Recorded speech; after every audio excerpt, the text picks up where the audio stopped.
హర హర మహాదేవ శంభో శంకర. మన Anusri life and భక్తి channel ప్రేక్షకులకు స్వాగతం. కార్తీక మాసం సంపూర్ణమైన ఫలితం మరియు ఆ శివయ్య సంపూర్ణ కటాక్షం కొరకు ఈ కార్తీక మాసం అంతా వినవలసిన కార్తీక పురాణం మీకు అందిస్తున్నాము.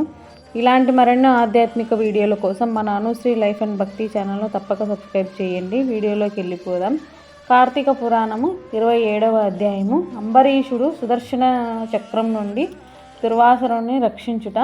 దుర్వాసరుడు, అంబరీష, నా యందు ఉన్న గౌరవభావంతో నన్ను ద్వాదశి పారాయణకు రమ్మని పిలిచిన నీకు కాలత్రిక్రమణం చేసే నీ వ్రతభంగం అయ్యే విధంగా నేను ప్రవర్తించాను. నిన్ను అనేక విధాలుగా నిందించి శపించాను.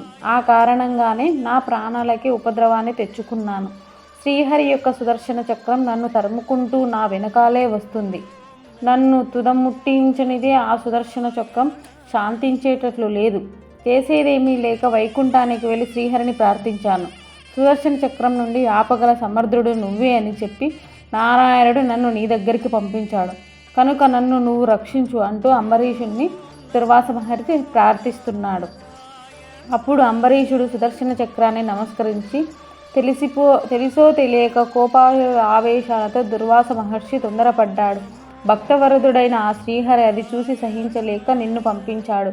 పూజనీయుడైన దుర్వాసురుడు పశ్చాత్తాపంతో కూడిన మనసు గలవాడై మిక్కిలి పరితపిస్తున్నాడు.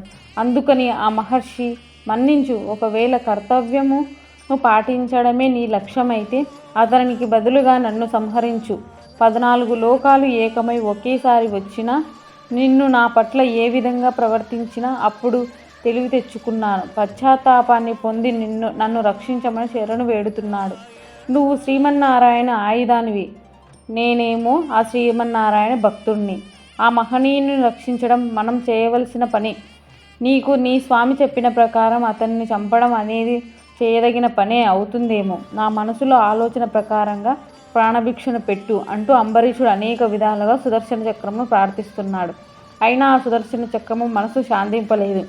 దుర్వాసరుని వదిలిపెట్టడానికి ఇష్టపడినట్లు అనుభవించలేదు. చేసేదేమీ లేక శరణు వేరిన దుర్వాసరుని రక్షించాలనే ఆలోచనతో దాను దర్భాలతో చేపట్టి సుదర్శన చక్రానికి ఎదురు నిలిచి నా ప్రార్థనను నువ్వు అంగీకరించకపోతే నీతో యుద్ధం చేసైనా దుర్వాస మహర్షిని రక్షిస్తాను.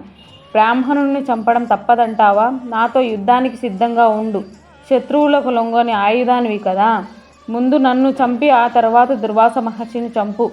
అంతేకాని నేను బ్రతికుండగా ఆ దుర్వాస మహర్షిని నువ్వు ఏమీ చేయలేవు.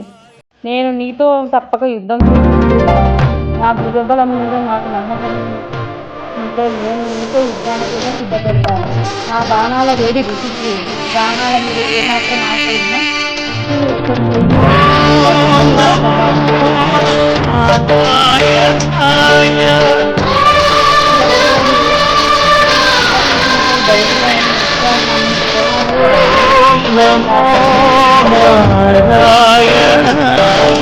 ఓయి రాజా, నాతో యుద్ధానికి సిద్ధపడుతున్నావు.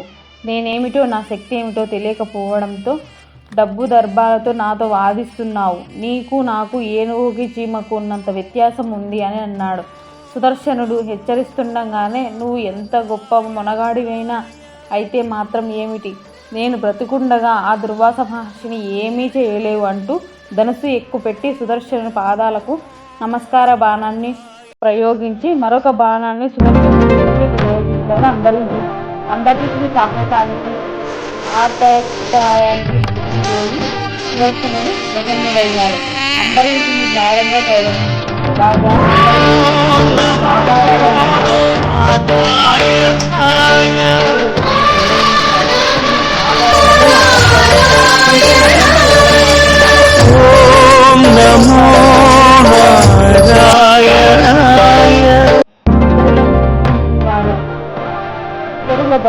ఆశించినవారు యోగ్యంగా విశేషత్తులకు దూరంగా ఉండేవారు.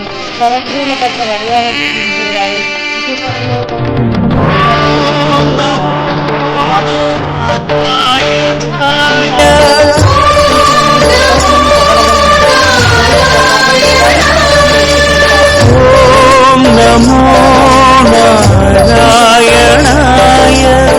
ఇచ్చిన మాట నిలబెట్టుకోవడానికి ఎంతటి కష్టమైనా ఎదుర్కోవాలి.